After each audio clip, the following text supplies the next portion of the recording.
Thank you very much. You know, we're on a countdown to shutdown. Not content with having shut down this House of Representatives with no legislative action for an entire 3 weeks at this time of challenges from at home and abroad, we are going to be 4 days from a shutdown of all of the government next Monday.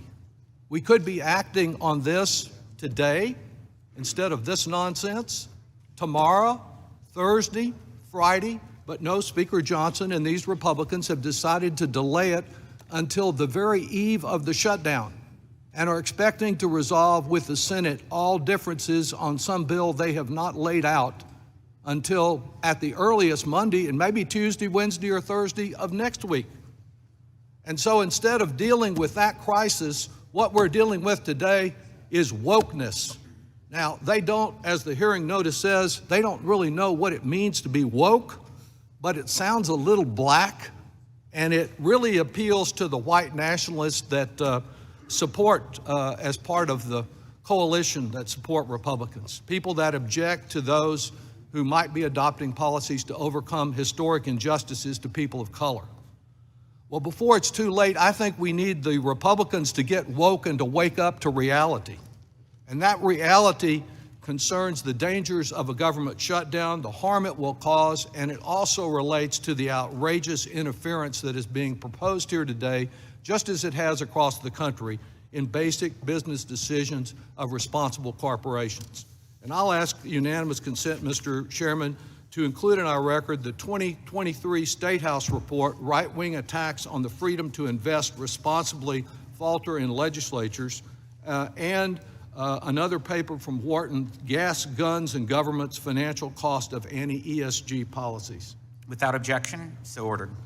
And turning to the first of those reports, this comment, what you have in front of you is probably the most anti-free market bill that you'll see this legislative session. A comment from the head of the Arizona Bankers Association. I'm just guessing he's probably not a Democrat. But bankers across the country have challenged and challenged successfully proposals just like that that are being advanced this morning. The Wharton paper is more meaningful because, as is so often tragically the case, when something really bad is happening, Texas can get out there early and do it better than anybody else. And that's exactly what has happened with regard to these so-called anti-ESG policies. And what is ESG? Well, I expect most Americans know as much about ESG as they do about CRT, which is another phony Republican punching bag that's raised at election time. It is about responsible corporations that consider the environmental consequences, the social consequences, and their governance, corporate accountability, whether corporations are accountable to their shareholders, and whether when shareholders ask questions about things like how much corporate money is being spent in dark investments to promote anti-ESG policies just like this morning, that the shareholders can find out about it, that the social policies consider the diversity of the workforce and whether the corporation is out there trying to reflect anti-discrimination policies. But in Texas, we have experience with this because Mr. Isaac pointed out they were successful in adopting legislation.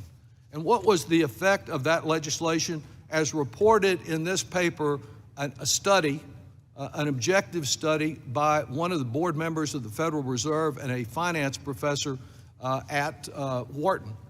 Well, they point out that the effect is that about 5 major municipal bond underwriters, all the big names in banking's left the state.